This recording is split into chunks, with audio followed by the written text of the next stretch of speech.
Hello, everyone, and welcome back to the You Go First podcast. Me and Fernando are back together again after a couple weeks because I decided to split up the last episode into two because I'll be honest, I didn't want to edit last week.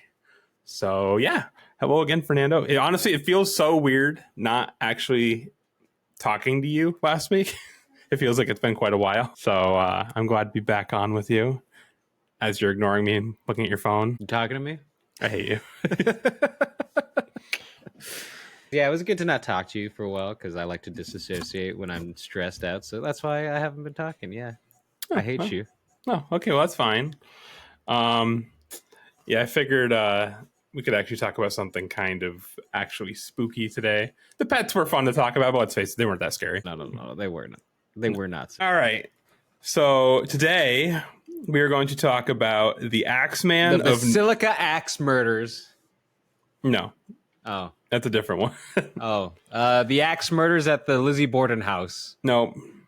No. The Axeman of New Orleans. There you go. Look at you go. Okay, we got it, dude. When most people think of New Orleans, they tend to imagine things like Creole cuisine, the French Quarter, and of course, Mardi Gras. They also might think of the New Orleans Saints, or even when the band goes marching, when the Saints go marching. All right, cut that out. For many, hold on. Also, time out. Real side note. Did you know that like New Orleans, like when they list real estate, they're like haunted, not haunted, because people want like haunted stuff? Yes, it's actually really cool. I think I would buy a house that's haunted. I'd be more drawn to going and buying one. No, you wouldn't. Anyways, I would. For many, the municipality represents a nonstop party and good times. However, I got some beads thrown to you. However, despite these upbeat connotations, those who are familiar with the history of New Orleans will understand that this carefree vibe hasn't always been the case. Among many other cases, one prime example of this can be found back in 1918. Throughout this time, the city of New Orleans was gripped with fear for almost 18 months as a crazed, axe-wielding maniac terrorized its citizens. Coming out only at night, the serial killer would typically strike when his victims were fast asleep in their bedrooms and only use weapons found on the victim's property, usually an axe. By the end of his rampage, he would go on to kill 6 people and violently maim 6 others. As a result of his apparent weapon of choice, he was creatively dubbed the Axeman of New Orleans. What a crazy name. I don't know where they got that one from. So what does it mean to be maimed? Is like, well, you lost a limb? I'm sure there's like I'm surprised you're not looking at the specific definition, but as far as I know, it's, losing a limb, losing function of like, the ability to use your arm or your eye, or just getting like a severe scar, or just being very like seriously injured, pretty much. Interesting. I want to maim you. Anyways, we'll cut that out. The killing spree would begin on May 23rd, 1918, when married couple Catherine and Joseph Maggio were slain in their sleep at 4901 Magnolia Street. Tragically, the pair was eventually found in their bedroom by Joseph's brothers, who became suspicious when they found that a panel was missing in their home's front door. They then promptly informed law enforcement. To their horror, investigators quickly realized that the couple had each been bludgeoned with their own axe, which was left at the scene of the crime. They had then had their throats slit for good measure, and allegedly, Catherine's wound to her neck was so bad that she was nearly decapitated. Due to the grisly nature of the murders, police hoped that this would be an isolated incident. Unfortunately, they would get their answers a month later. Dun, dun, dun, dun, dun. So, yeah, I feel Austin, bad. take it away. In a second. I feel bad for Joseph's brothers because, I'd imagine they were going to their brothers and sister-in-law's house to go have like morning coffee. And instead you find that their house was broken into, and spoiler alert, your brother and his wife are dead, and his wife's head has been basically almost cut off. Yeah. So that's a shitty morning. I mean, it's a shitty. That's just a shitty situation because now, like, you're dealing with the murder of a loved one, or maybe I don't know. It's like how we said, like, it's very sad when it happens to someone you love. Yeah, and this is a twofer. Two people you love are gone. So not a great start, and it's only going to get worse. Dude, Way spoilers. worse. Spoilers. Sorry, that's what I'm here for. That's all I do is spoil everything. I know you really do, though. I think I tried to spoil your life when I came into it. Honestly. And your life has gotten worse since I came along, so that's good. I'm doing my job. Take it away, Austin. On June 28th, while delivering beignets to a home on the corner of North... Have you ever had beignets? I have never had a beignet, but they look so good. They look good. On June 28th, while delivering beignets to a home on the corner of North Dorgenois and La Harpe Street, a baker came across a bloodied-up Louis Bessemer and Anna Lowe. Despite both having sustained serious injuries, they were both still alive and were swiftly rushed to a nearby hospital. While Luis would go on to survive the encounter with the Axeman, sadly, the same could not be said of his mistress, Anna, who would succumb to the injuries 7 weeks later. So when you say mistress, was it like he was cheating on his wife or what? So...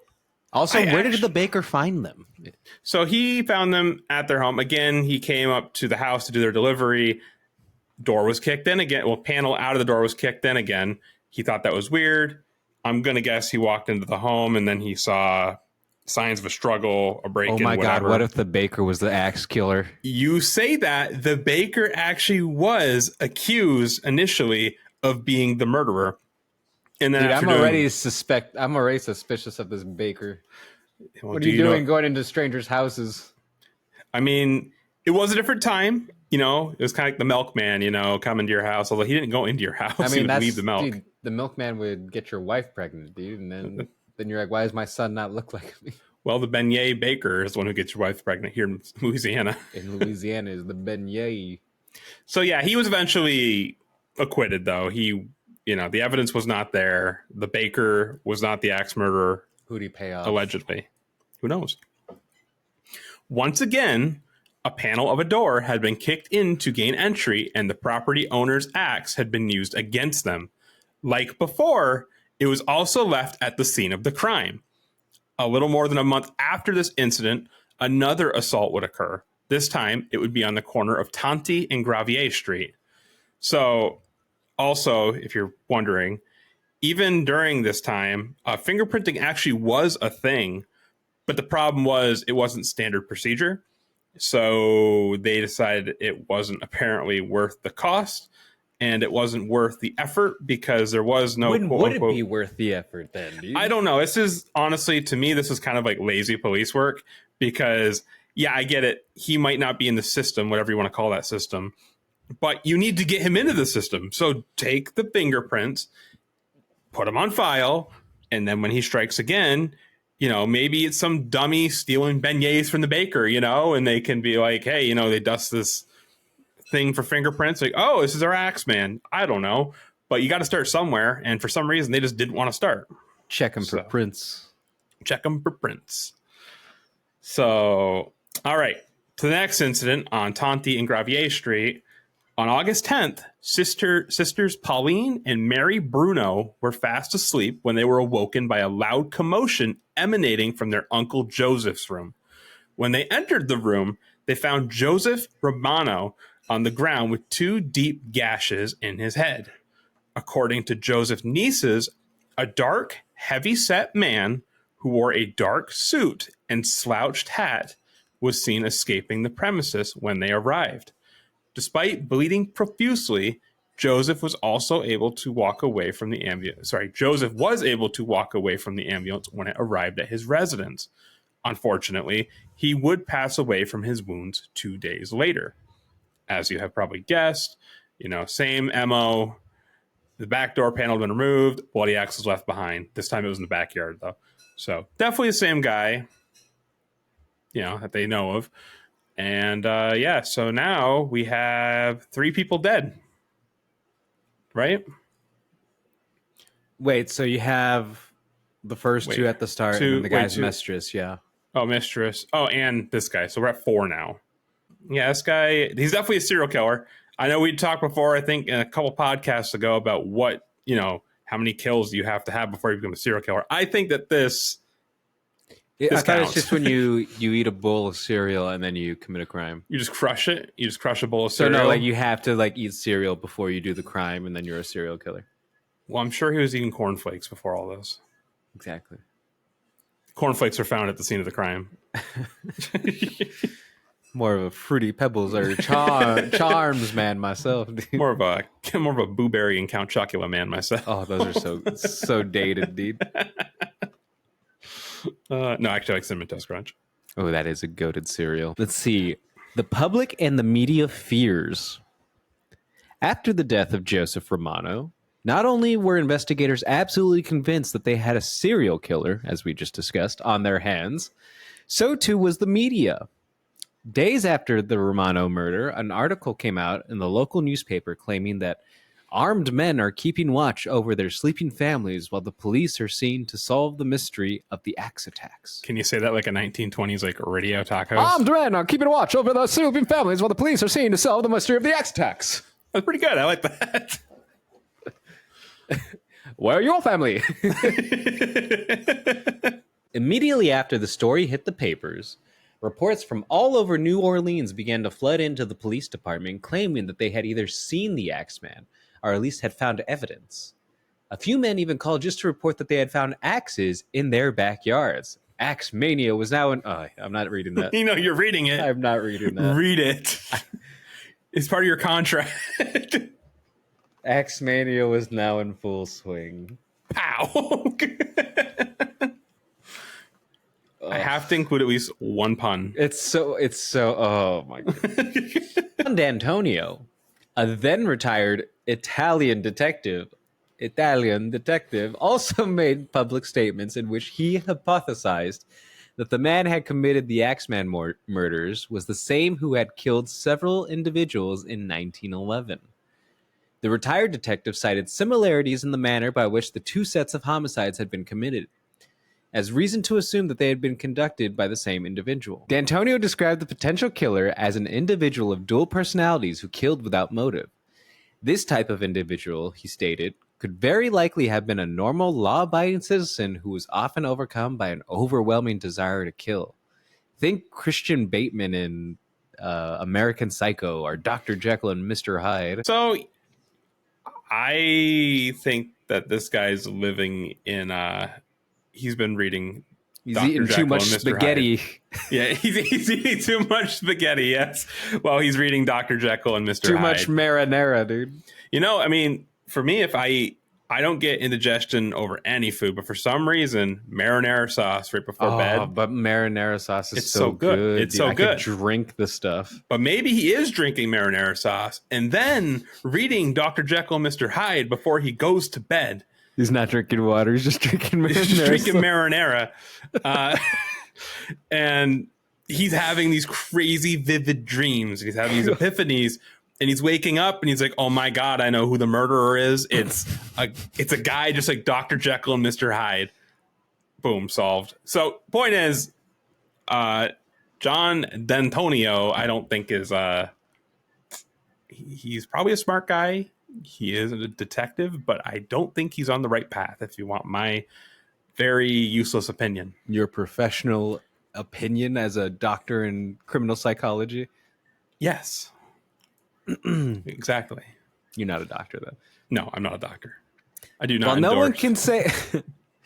While no one can say for sure, it did at least appear that all of this media attention had kept the Axeman at bay, at least for a little while.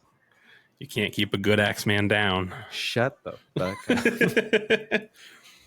Well, he was gone for a little bit, and then he wasn't. And he came back with a vengeance. Axeman 2, Return of the Axe.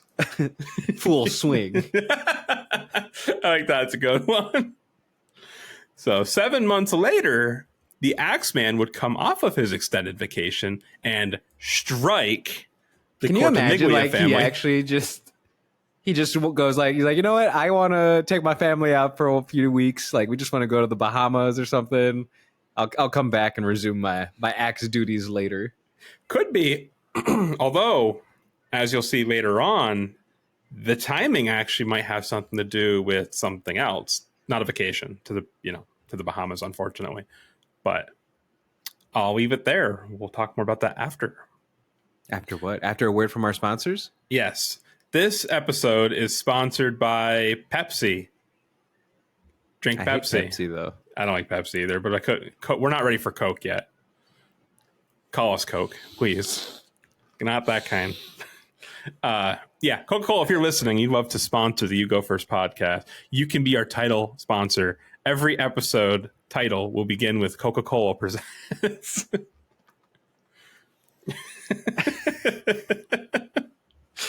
We'll save that for our visual viewers, so I'm sorry if you're audio only, you're going to miss that. 7 months later, the Axeman would come off of his extended vacation and strike the Cortimiglia family. This time around, not only would a couple of adults be targeted, but also a child. While both Rose and Charles Cortimiglia would go on to survive the altercation, heartbreakingly, their 2-year-old daughter, Rose, would not.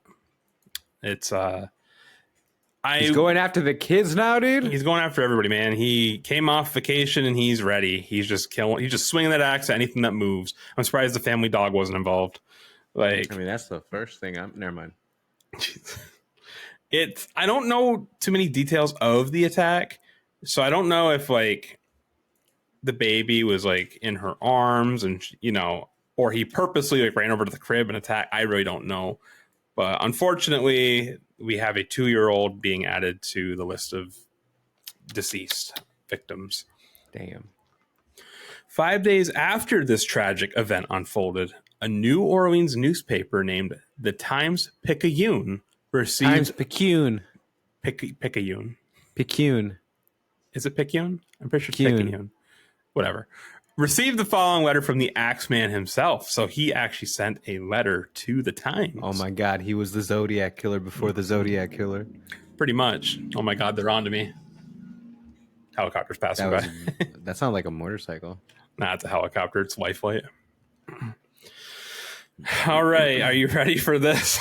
I am ready to get wet. Oh, this is Lacey's something. ready to get wet. Okay. All right. Soak us, Austin. This is the note. Oh my God, have you heard? Oh, go ahead. Have you heard what soaking is in Mormon culture? No. Oh my God, dude. Is this like Urban Dictionary or just legit? Both. So I'm going to cut out a lot of that. But if you want to know what soaking is, please just go look it up yourself. I'm going to cut out what it actually was. So look it up yourself if you want to know. Hell, March 13th, 1919. Esteemed mortal, they have never caught me, and they never will. They have never seen me, for I am invisible. Even as the ether that surrounds your earth, I am not a human being. Is that like a Kanye West thing? This guy's pretty full of himself, huh? A little bit. But a spirit and a demon from the hottest hell. I am what you Orleanians and your foolish police call the Axeman. When I see fit, I shall come and claim other victims. I alone know whom they shall be. I shall leave no clue except my bloody axe, besmeared with blood and brains of he whom I have sent below to keep me company. Maybe just lonely. He just wants friends to join him in hell. So I'm getting out of this. So was he that bad? Definitely an oddball. A little bit. Honestly, this just seems like one of those things.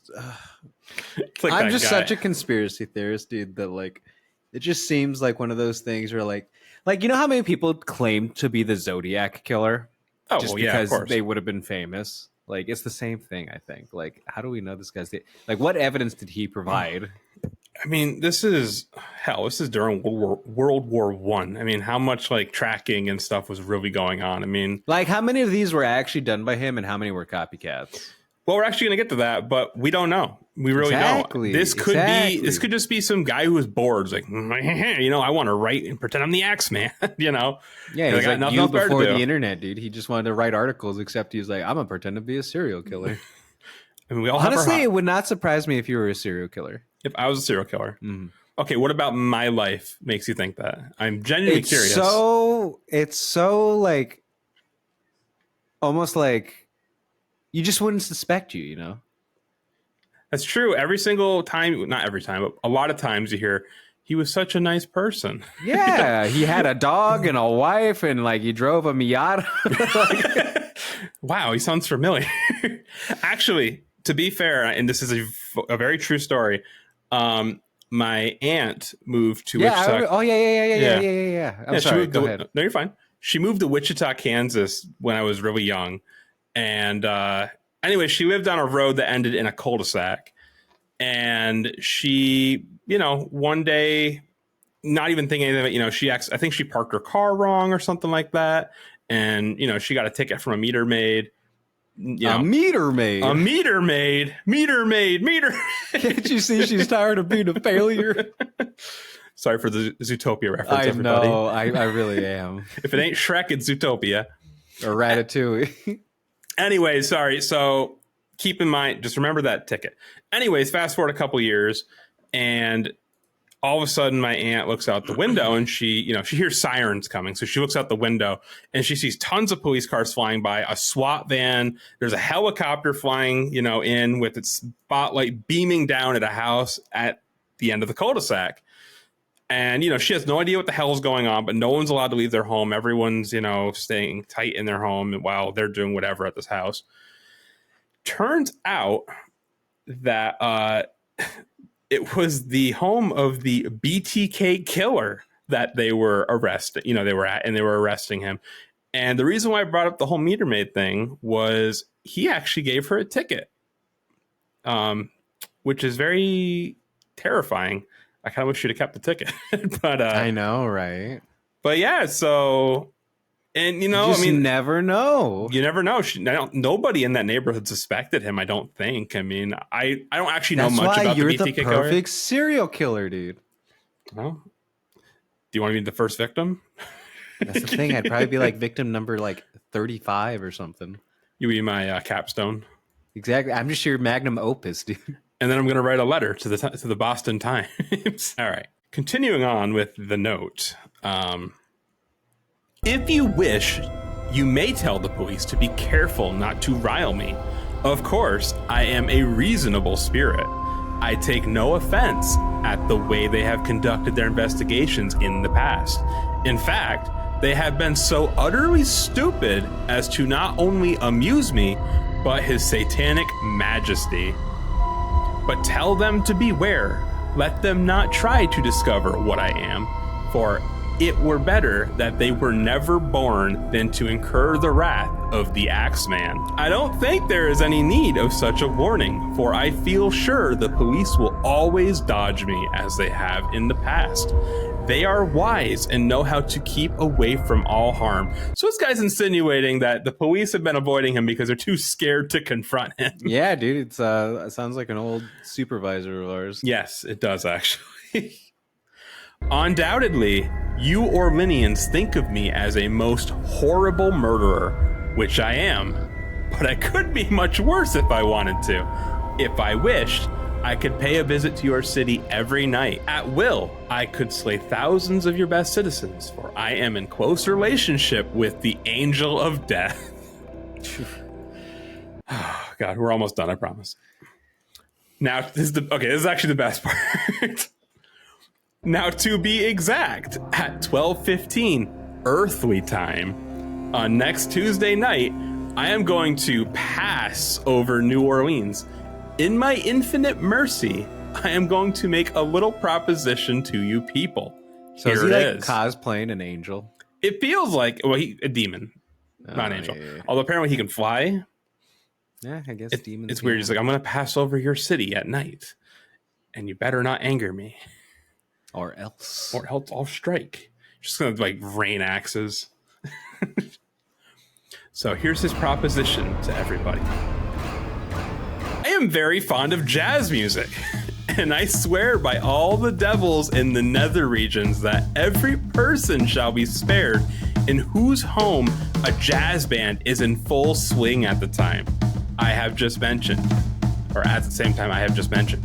If everyone has a jazz band going, well then, so much the better for you people. One thing is certain, and that is that some of your people who do not jazz it out on that specific Tuesday night, if there be any, will get the axe. Oh my goodness. Yeah, this guy's a douche, but I love that term, jazz it. Is that where, like, get the axe came from, dude, or what? I don't know. It'd actually be a good idea. I'll have to look that up because that didn't really click to me. So maybe. Interesting. I mean, possibly. But yeah, we better jazz it out. Don't worry, I'm gonna overlay this with some jazz music. Yaz music. Well, as I am cold and crave the warmth of my naked Tartarus, and it is about time I leave your earthly home, I will cease my discourse, hoping that thou wilt publish this, that it may go well with thee. I have been, am, and will be the worst spirit that ever existed, either in fact or the realm of fantasy. Sincerely, the Axeman. The Axeman. What a douche. That's something, dude. It is something. I mean, one thing I will admit, and I don't know if this is a fair thing to say, but for the time, this feels like a pretty like strong vocabulary. Yeah, maybe it's changed over the years. I mean, this is supposedly like the note verbatim right here that I read. Yeah, but maybe it's changed, you know? It's been like 100 years. I mean, yeah, but even then, it still seems like there's a lot of different words in there. So it feels like someone, but then again, though, like you said, maybe it's someone doing this for fun. Maybe it's someone who... Maybe it's a time traveler. Maybe it's a time traveler. Maybe that's it. That's obviously they found the chronovisor. They found the chronovisor, and I honestly forgot what else was in that episode. Weirdly enough, the Dead or whatever. Weirdly enough, that is the most popular episode on our audio only. How many views did it get? It's gotten like, I think like 40. Hey, not bad, dude. So people like talking about the Vatican, apparently. Well, according to accounts, it is said that jazz music was emitting from almost every single home that night. Those who didn't have a record player on standby promptly proceeded fucked. Were fucked. Yeah, they died. Everybody who didn't have a record player just died. The end. No, instead, they proceeded to spend their entire night at local jazz clubs. Whether or not he was actually going to strike that night, we'll probably never know. What we do know is that he at least kept his word. Nobody was axed to death that night. I don't think he was ever going to do it, to be honest. I think it was kind of a... First of all, if he was the person who wrote this, I don't think he was going to do it anyways. I think he just wanted to see if people would actually do this. It was like, maybe it was a test. Maybe it's his way of trying to figure out, is the media listening to me? Are they this stupid? Are they this stupid? And, well, to be fair, though, I actually think they did the right thing, because what if they didn't put it out and then the guy just does start just killing people? I mean, so maybe they did save people. Maybe this might be the one example of the media actually helping people. Perhaps. Or perhaps not. Or perhaps not. As we'll get to the end of the attacks. Unfortunately for the citizens of New Orleans, the Axeman had only promised that he would spare his potential victims for that one night. Months later, on August 10th, 1919, Steve Boca would suffer the wrath of the Axeman in the middle of the night. Despite being hacked with the axe while he slept, he did manage to walk to his neighbor's house and phone authorities. What a man. While he would survive the slashing, unfortunately, a blow to the head would hinder most of his recollection of the event. Fast forward to September, and the man with the axe was back at it again. This time, his target would be a 19-year-old woman named Sarah Lauman, who resided at 2128 2nd Street. Like that of the last attack, she would also survive, yet lose her memory due to an axe thumping her on the head. How convenient, dude. Yeah, I'm sorry. I didn't mean to interrupt you. Yeah, it is weird how convenient it is. Like, don't be wrong. in movies, someone gets hit in the head. Like I was in movies, someone gets hit in the head And they once, like they're pass unconscious. out. Yeah. And I don't know what happened. Like 2 people in a row. First of all, the Axeman has lost his edge, first of all, because he's let 2 people survive. I bet he's a big edger. You know what edging is? Yes, I know what edging is, and we're not. If you want to know what edging is, look it up yourself while you're looking up soaking. I'm not talking about it. Big edger. Anyways, yeah, so he hasn't, these 2 people, they're not dead. Thank God, that's great, but he didn't kill them. But they both got hit on the head and miraculously forgot everything. But they could remember like a couple things because obviously they had to get some key testimony to just explain what you just explained. So yes, sir. It's a little fuzzy and a little weird, if you want my opinion. A little weird. Finally, the last of the Axeman's onslaught would occur on October 27th, 1919. The finale would end on the corner of South Scott and Ulua Street. The man had a thing for corners. What? The man had a thing for corner lots, apparently. Yeah, every freaking murder's on a corner of a street. Did you notice that? I mean, he likes edging, dude. Residing here would be his final victims, Mike and Esther Pepitone. Like many others before her, Esther woke up in the middle of the night to her significant other screaming inside of his bedroom. When she woke, she was greeted by 2 fingers standing in her bedroom. Oh my God, 2 fingers. I've been playing too much fingers. Listen, I've been playing too much Elden Ring, and like there's a bad guy in there called the 2 fingers. Okay, like I need you to chill. When she woke up, she was greeted by 2 figures standing in her bedroom who were proceeding to beat Mike to death with a large bolt. Unable to stop them, the pair did eventually run off, but did not harm Esther.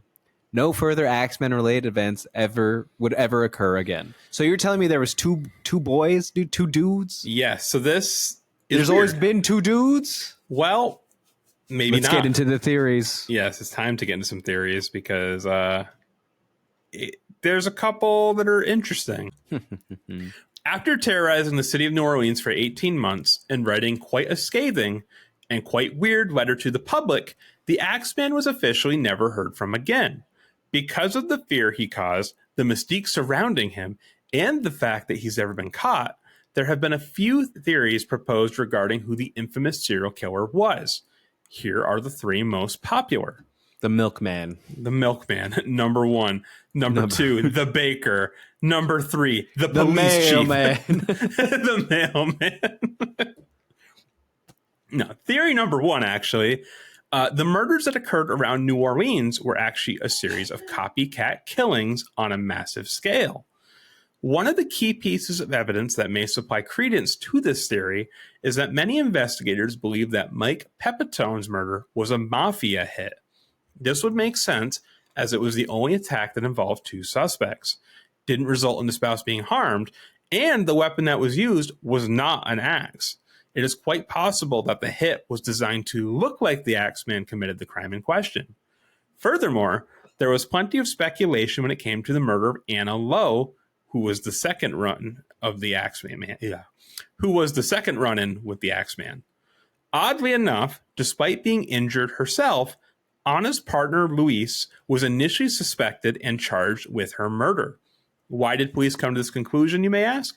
Well, because Anna accused Luis of being one who hacked her up before she died.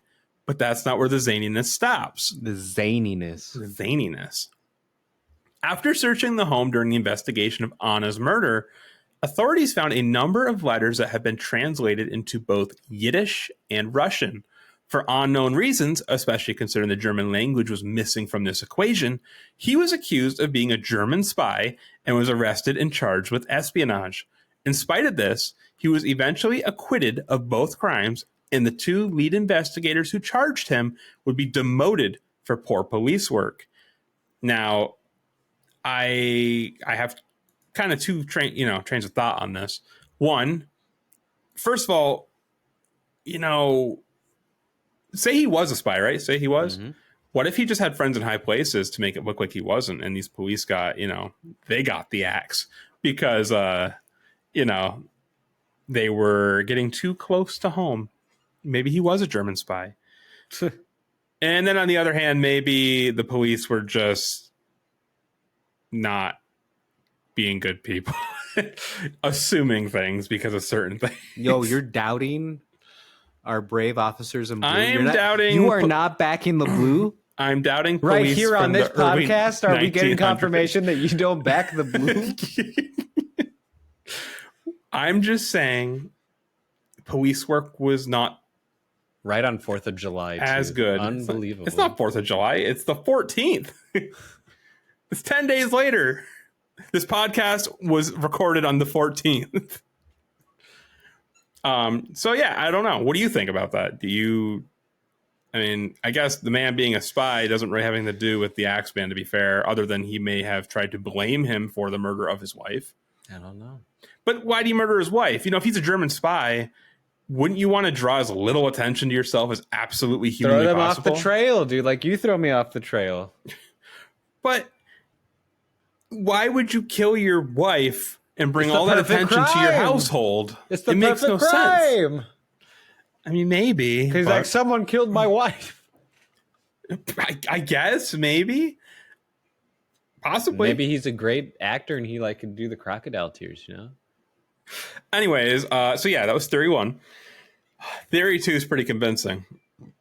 The Axeman. Real quick, how did Anna accuse Louis again?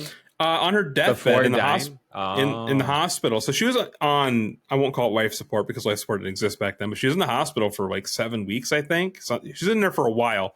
So she did talk to police who, she let them know, like, yeah, Luis was the guy who attacked me. To be fair, though, she did just get hacked with an axe. So maybe she wasn't really thinking straight. I mean, kind of hard not to be like, listen, she probably knows who did it.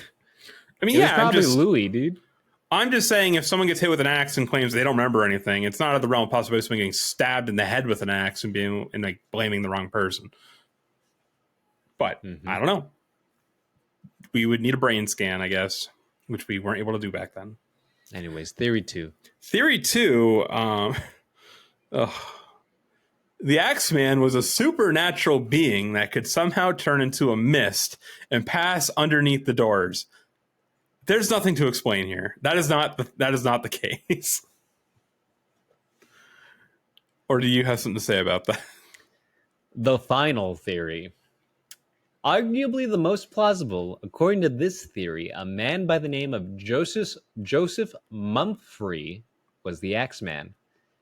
Going back to the attack on the Pepitones, let's reestablish that Mike died while Esther survived. After the death of her husband, Esther moved out to Los Angeles to start a new life away from New Orleans. Soon after, she was quickly courted by a man by the name of Angelo Albano. They then promptly got married because she was a hussy. Unfortunately for Esther, it seems as though she was unable to run from the tragedy in her life. That is because on the literal anniversary of her previous husband's death, her new husband disappeared and was never seen again. Oh, it was Esther. I never actually thought about that. Maybe that is the case. Fast forward a few months later to December 5th, 1921. Esther was enjoying time in her new home with her third... No, I'm just kidding. At 5554 East 36th Street, when all of a sudden there was a knock at the door. When she answered the door, a man she loosely recognized was standing in front of her house. It clicked. This man had been involved in business dealings with her now missing husband, and his name was Joseph Mumphrey. Immediately upon opening the door, Mumphrey began threatening her and demanding that she give him $500 and all of her valuables. Specifically, he said, quote, "I will kill you the same way I killed your husband," unquote. So, wait, does this mean that Mumphrey had outed himself as the Axeman? Unfortunately, we'll never really know the answer to that question because Esther had learned a very important lesson from her life tragedy, and that lesson was to stay strapped or get clapped. Esther then proceeded to pull out a revolver and shoot Mumphrey to death. After the incident unfolded at her LA home, police did initially arrest Esther, but quickly acquitted her of any wrongdoing. First of all, good for her. I have to say that. I I guess. I mean, what if it was just like one of those like verbal threats that he wasn't gonna do nothing? Did she know he had? Was he packing? You can't go to someone's house and be like, "Give me all your valuables and $500. I'm gonna kill you." Yeah, I mean, I do that to you. If you say shit like that, then you deserve what's coming to you. Don't play stupid games and win stupid prizes. As the investigation into Mumphrey carried on, police were able to gain some valuable insight into his life and business dealings. For starters, it was discovered that he was a key member of a blackmailing ring that specifically preyed upon Italian grocers, which Mike Pepitone was. And secondly, and maybe most damningly, Mumphrey was in and out of prison quite often, and the time of the murders coincided perfectly with when he was out of prison. Despite all of this evidence, though, there still wasn't enough for investigators to definitively designate Mumphrey as the Axeman of New Orleans. And to this day, the true identity of the Axeman is still unknown. What do you think is the correct theory? I think not all of the murders are related. So you think it's copycats?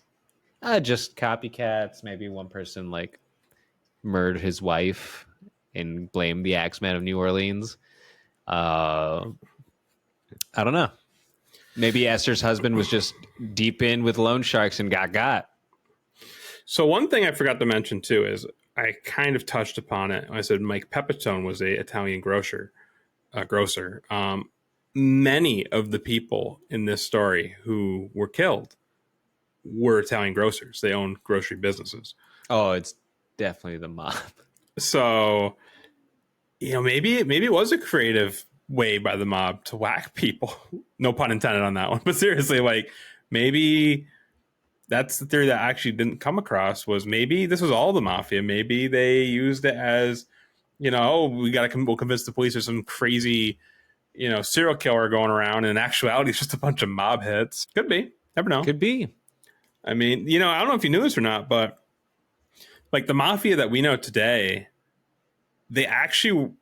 it's crazy because today, everyone knows who the mafia is. There's been a bazillion movies, I'm not a film critic, but some critics would argue one of the best movies of all time, The Godfather, which is all about the mob, is. I never saw it. I never saw it either. But the point is, once upon a time, the dealings of the mob was not well known. They were very, very good at hiding all this stuff. It actually wasn't until the federal government started getting involved, trying to crack down on them, that word actually got out about these people. So maybe this is just another example of them doing their stuff and, doing their thing, letting it all hang out. Just doing their thing. So yeah, if I had to put money down on something, Joseph Mumphrey did it.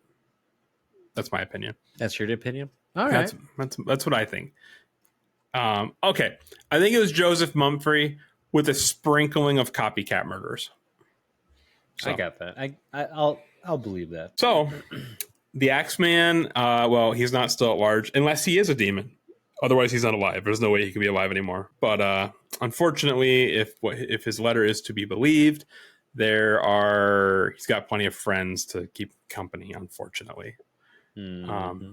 So yeah, the Axeman is a bastard. So unfortunately, this doesn't have a happy ending. But you probably knew that when you saw the title. I've always known, sir. There's very few happy endings that we talk about. I know, dude. Why do you do this to us? I'm sorry.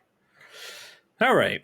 Well, guys, that was the story of the Axeman of New Orleans. I thought it was a fun one. It's a sad one, but we haven't done a true crime-ish story yet, so that was kind of our first. So I had a good time with it, and I would definitely like to dabble in a few more true crime-related ones.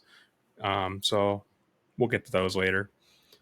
But yeah, so anyways, if you did have a good time today, guys, depending on what medium you're on, subscribe, follow, like, comment, review, whatever you can do to help us out. Support the channel, baby. Yeah, to support the channel, that would be amazing. If you are looking for us on audio only, if you're watching on YouTube right now, you can just look us up. You Go First Podcast. If you're listening and you want to watch us so you can see some stuff that you're not going to see, obviously, on audio only, you can find us on YouTube at You Go First Pod. And also on YouTube, we play scary video games quite a bit, actually. Me and Fernando just started. I just put a video out of us playing Labyrinthine. It's a fun game. I can't wait to watch it. It's a good. I actually had a lot of fun making it, like editing it. You'll see both me and Fernando dying a lot in that one. But yeah, so head on over to You Go First Gaming over on YouTube, and you can go watch that video. Other than that, guys, I have nothing else to add. Fernando, do you have any final thoughts? Stay the spookiest. Oh, okay. Is that going to be your new sign off? Mm. We also need sign ons. Get spooked, bro. I would immediately close the video. Fair. I'd be like, nope. I'd be like, nope. Not doing it. All right, guys. That's going to do it for us. Goodbye. Hope you had a good night. And remember to stay spooky, everybody. Stay spookiest.